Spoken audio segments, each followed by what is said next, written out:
Manager of Infrastructure, Glenn O'Connor, to come and give us the presentation. Thank you, Glenn.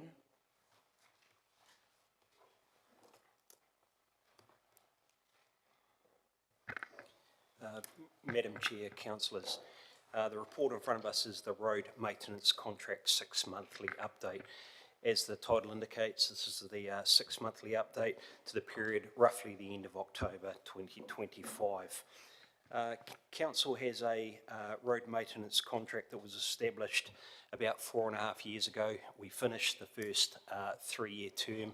The contractors, Filton Hogan, received a 3-year extension, the first of the 2 3-year extensions, with a focus area on road sweeping and street lighting. So I'll pick up on those road sweeping and street lighting components of the contract as we work through the report. Just to recap, it covers a fair amount of scope: our roads, our footpaths, traffic services, so signal, signage, lighting, drainage from a street road point of view, and structural work on bridges and culverts, and a lot of inspections. The road sweeping, and I say focus area because it was one that when we did the rollover, councillors, you were keen to keep a good eye on that. Probably clause 3.5 of the report, officers continue to undertake routine audits of the completed sweeping areas. No substantive quality issues were observed on the work undertaken by the contractors, and there is the odd small issue that we monitor and work with our contractors to improve on, but generally it's very good. Street lighting was another focus area, and there's a table there under 3.8 indicating that the contract is about 98% lit, or the work out of the contract ensures our street lights are about 98% lit. And so we've got about 10,000 street lights in round numbers, so that is well within the New Zealand standards and a good improvement from where we were 4 or 5 years ago. One thing on the street lights and emerging changes that over the last few years, this contract, Council has been maintaining NZTA street lights on the highways through our city. NZTA are moving towards a contract where they maintain their own street lights.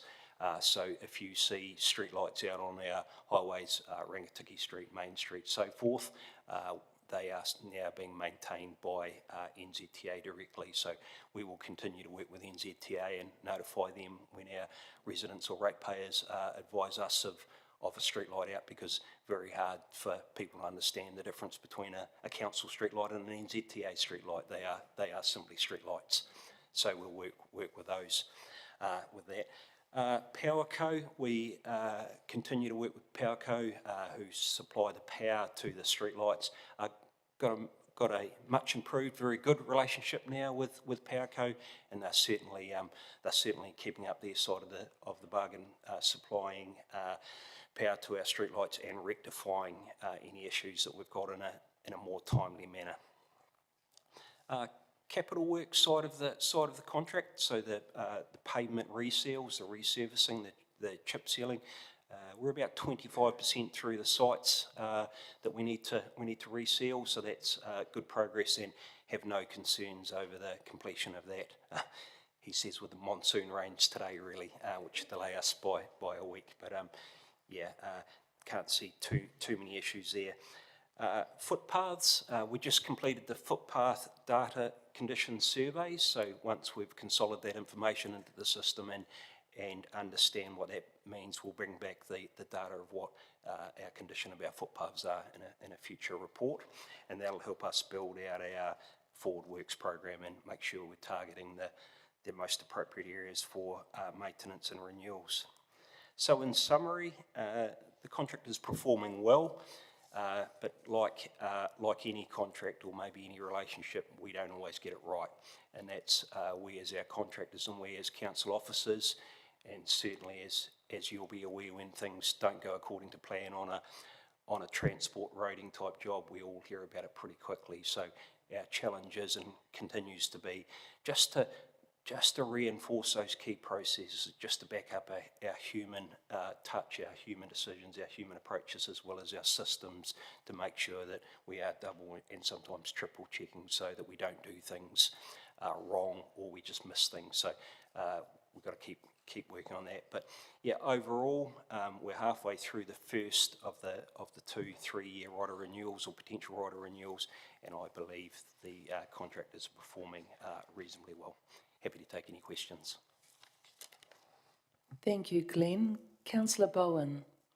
Thank you, Deputy Mayor. Thanks, Glenn, for the report. It was just a question about the footpath maintenance works, and noting you said we'll have the data to inform the forward works programme, but you also said the footpath maintenance work required exceeds the available budget. So how are you going to square that circle? Might there be a request for increased budget there, or are we just going to prioritise out longer? Both, really. Yeah, we're working on the current program. We're working on the data we've got at the moment. When the new data is available, we will shift. We'll shift our focus, but also as we head into the long-term plan, I imagine from councillors it may be a focus area for you to talk about with us. Certainly, I'm aware we've talked at this table, and in round numbers, we're possibly spending about a third of what we need to do on renewing our footpaths year in, year out, and that is quite a gap. So there is some challenges there. So when you say we spend a third of what we need to do, is that we spend a third of the total that we could spend if we were to meet all of the requests that are coming, or is it a third? Yeah, good question, and I was a bit sloppy there. If we did a hypothetical sort of depreciation type model, and we know for argument's sake that if our footpaths last 60 years, for argument's sake, we should be doing 1/60th of them a year. We're doing about a third of what we should be doing.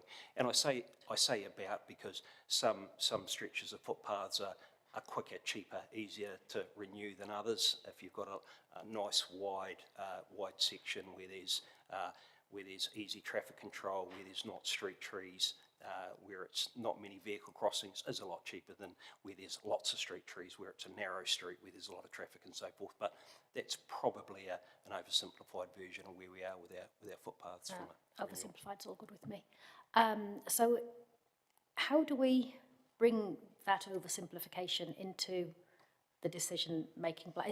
I should know this, but forgive me if it's gone 4 o'clock and I've lost my brain. But how do we know that we're only funding a third of what's required? As elected members, Yeah. I'm sure officers do now, but how do we know in terms of our decision-making that our funding envelope is so way off the pace? Yeah, what I will go back to is this time last year in the Chambers when we had the pretty big cutbacks in funding from NZTA. Council made a decision to 100% fund a fair chunk of our footpath renewals. As part of the LTP plan, we'll be bringing information back on the sort of things like footpaths, and we'll be highlighting the areas where officers believe that the funding is not sustainable, or the funding renewal level. Also, we'll be tying into service requests from the community, but also requests from this table. Lovely, thanks. Thank you. Councillor Harpeter. Thanks, Madam Chair. Thank you, Glenn. 4.2 talks about challenges with the provider, with Filton Hogan. What are those challenges?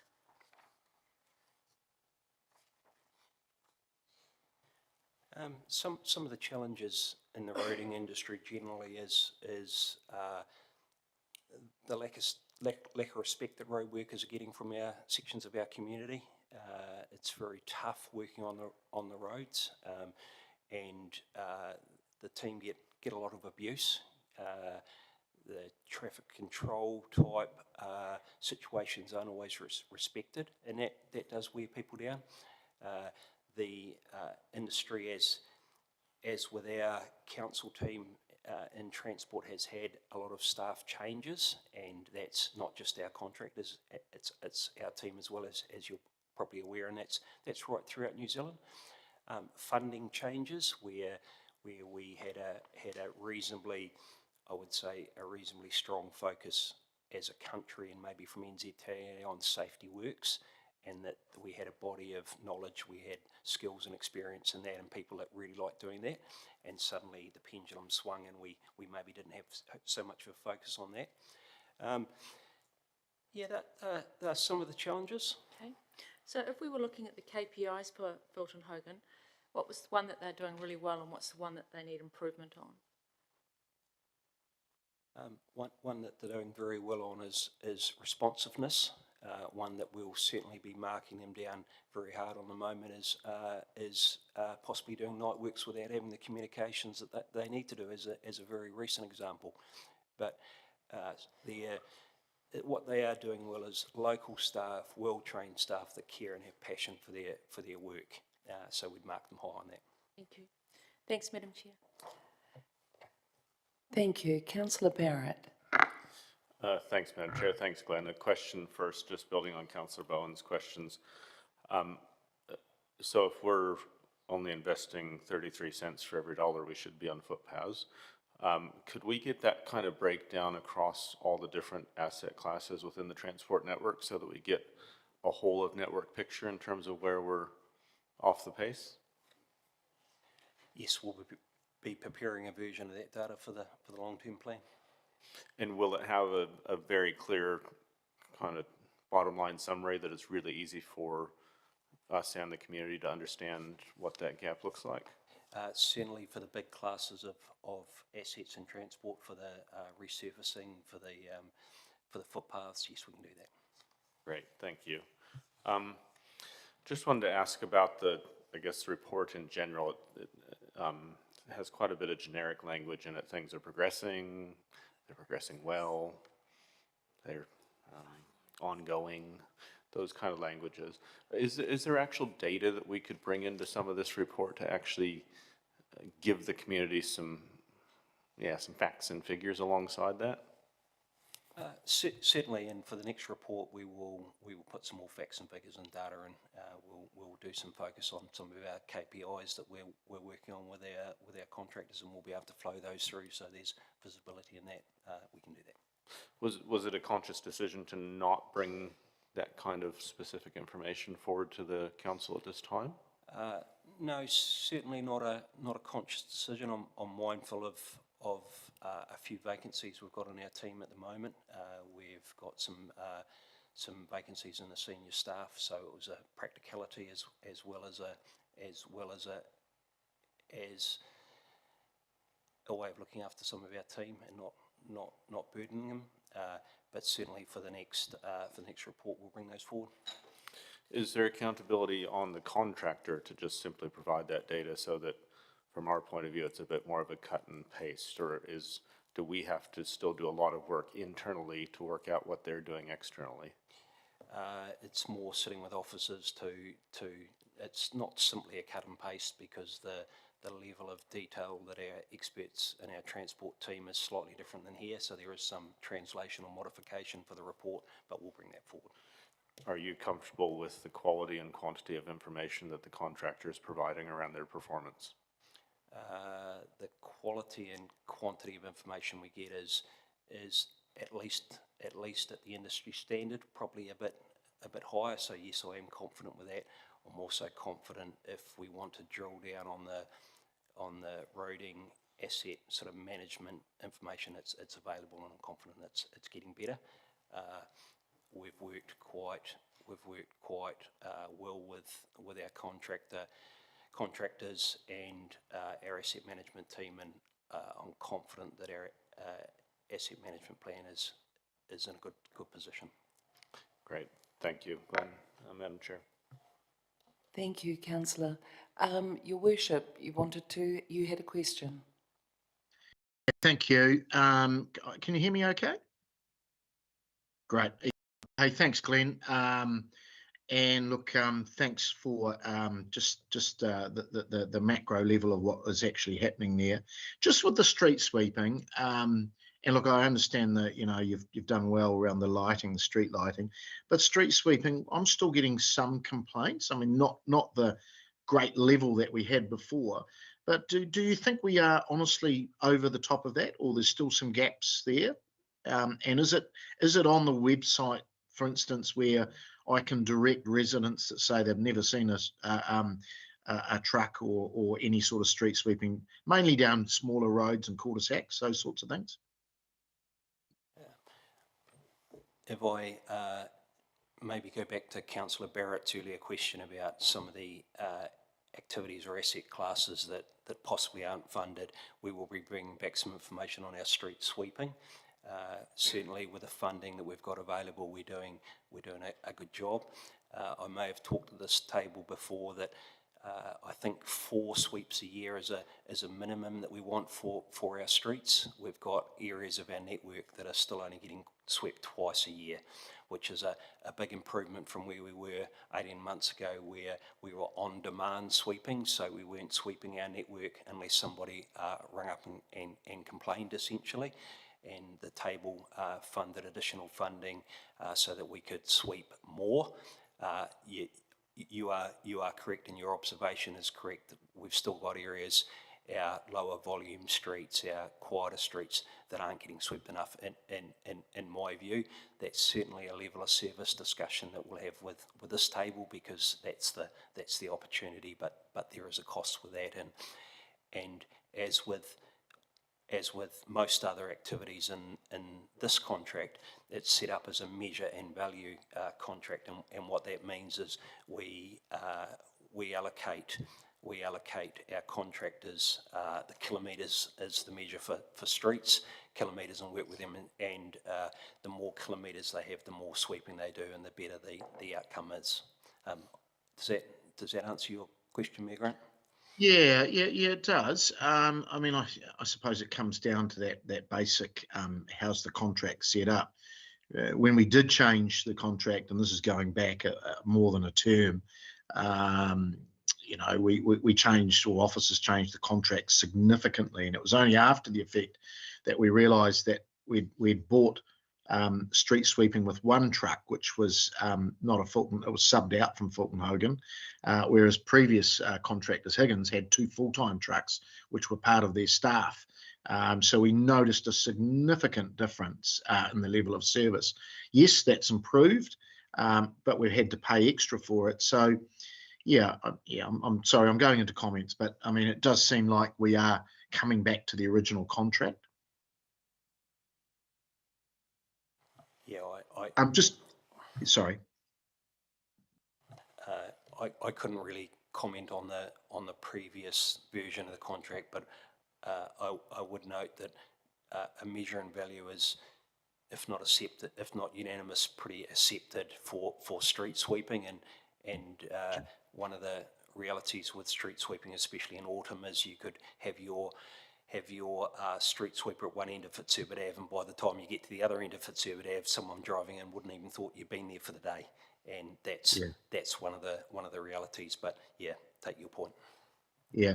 Hey, just one final question, Madam Chair. Just our Snap Send Solve, is that getting widely used, or is it? Are you still getting? Does the contact centre, in terms of a roading aspect, do you still see all of that? Yes, we get a lot of service requests through a number of channels. I don't specifically know the number of Snap Send Solves, but certainly we get all those through, and they go through, and they work reasonably well. The figure I've got bouncing around in the back of my mind is, I think Transport last year got in the order of 7,000 service requests over the year, so 7,000. Good. Okay, thank you. Thanks, Madam Chair. Thank you. Councillor Finlay. Thank you, Madam Deputy Chair, Mayor. One thing that frustrates me about street sweeping is every time our street gets swept, it's at 8 o'clock in the morning, and every second house has a car parked outside it. Would it be possible, in any way, letting people know in a street that a street sweeper will be there that day, so you can keep your car off the road? Because the next day you walk down there, you wouldn't even believe it's done.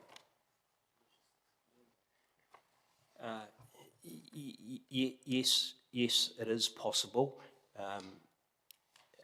although it can be hard to have the route nailed down enough, and also certainly when we communicate with people, some people understand or comply, if that's the term I want to use, other people don't. But yeah, thank you. In the old days, Higgins would have somebody with the street sweeper, and where a car was parked there, they'd sweep it out so the street sweeper can get it. This crowd doesn't do that. We could change the level of service so we got that, and so the hand cleaning, we have hand cleaning in our contract where the street sweeper can't get to. Currently we don't allocate money for that in the residential type streets. What we rely on is that maybe there's a car parked there this time, next time that the sweeper comes down there may not be a car there, and that gets swept. And that's not, in my experience of networks I've worked on, that's not an unusual approach, but certainly as the city gets denser, as there's more and more cars parked on the road, as there's infill housing, we won't be like Wellington, but possibly Kapiti's a bit more denser than we are here, and that's when that becomes a problem. And in a future version of the contract or another level of service, if that's something that the councillors want to focus on, we can certainly allocate resource and money to raise that level of service. Thank you, councillor, and thank you, Glenn. That seems to be the end of the questions. Thank you very much.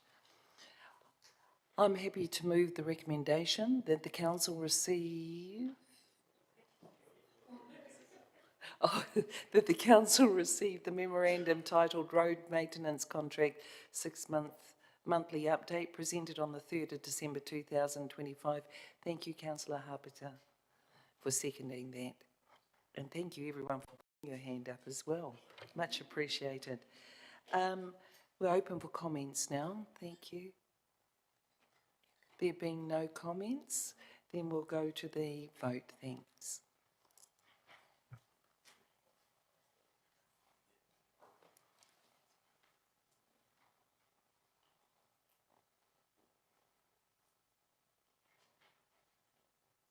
And that is passed 13 all. Thank you very much. Can we please move to item number 15 on page 247, which is the council work schedule, and I'm going to ask the CE to lead us through this. Thank you. Thank you, Madam Chair. Actually, just having a look at the list, busy time just to finish off the end of this year, and then we get busier first thing back next year. So happy to take any questions in relation to this. Just checking with Hannah, appointment to DLC. I'm just wondering whether that is going on the 10th or not. Do you recall? Thank you for checking that. No, it won't. That we weren't able to hold the interviews on Monday, so we'll be doing that in the new year. Thank you. Councillor Wood. Thank you. Just one question. I know we've discussed the housing options report coming back early next year. I appreciate in the workshop the talk was it might be later than that. Is that coming to council or is that going to go to the community committee? Because I don't see it on the work schedule here, even with a TBC. Yeah, through the chair, I'm just looking tomorrow. It is? Speak to that. It's going to community. Yes, correct, Councillor Wood. The housing is part of the terms of reference of Community Resilience and Sustainability Committee. Thank you. Sorry, just getting used to where things now lie. Thank you. Councillor Barrett. Thanks, Madam Chair. Yeah, I've heard informally that there's a lot of things on the 10th of December, but now it looks like of the 3 things that are listed here, only 2 of them are coming through. Can we get a sense of what else is coming to the 10th of December?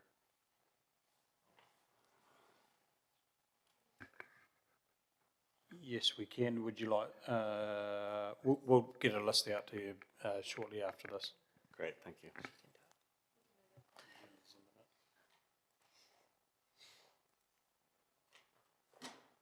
Madam Chair, I can answer that now. Thank you. There are a couple of papers for part 2. There's a road reserve acquisition and a tender award. And then you have also in part 2 appointment of directors to CEDA, which needs to be done for December. I think that one was on the work schedule. You have a notice of motion, and you have the constitution and the shareholders agreement, which you looked at in workshop today, which will come to you in a paper for decision. And there is also a development subsidy fund application that's come through from the community group, and a travel approval. And yeah, that's what we're looking at the moment. Thank you. No further questions. I'm happy to move that. Thank you, Councillor Wood, for seconding that. The recommendation that Council receive its work schedule dated the 3rd of December 2025, moved by myself, seconded by Councillor Wood. Can I please ask that we vote on that?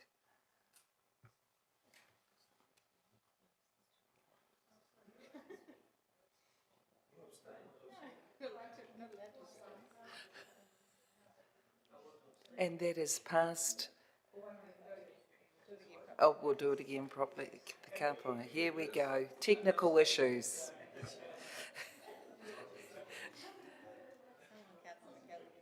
And we're less now. We're less. We're going to go third time lucky.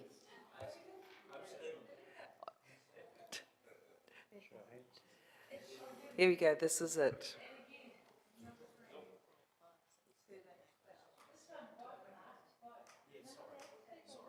And there we have it, unanimously supported. Thank you. Thank you, everyone. Thank you to our CE, to Hannah and Sarah for working behind the scenes here and doing a lot more. And thank you to all our officers. And thank you to you, the councillors, for being here and for going through the important business that we have had to do today. Mayor Grant Smith, on behalf of everyone, we hope you're feeling better soon, and we'll look forward to seeing you. I'm going to close with a karakia, but also can I ask that we just stay behind for about a minute to talk about the workshop. Thank you very much. Ko te pai a tātou mahi I tēnei wā. Our work is finished. Hoki ora atu ki te kāinga, ki o whānau, ki tō hāpori. Go well, return safely home to your loved ones, to the community, within our city. Noho ora mai I roto I ngā manaakitanga katoa. Blessings to you all. Tēnā koutou. Thank you.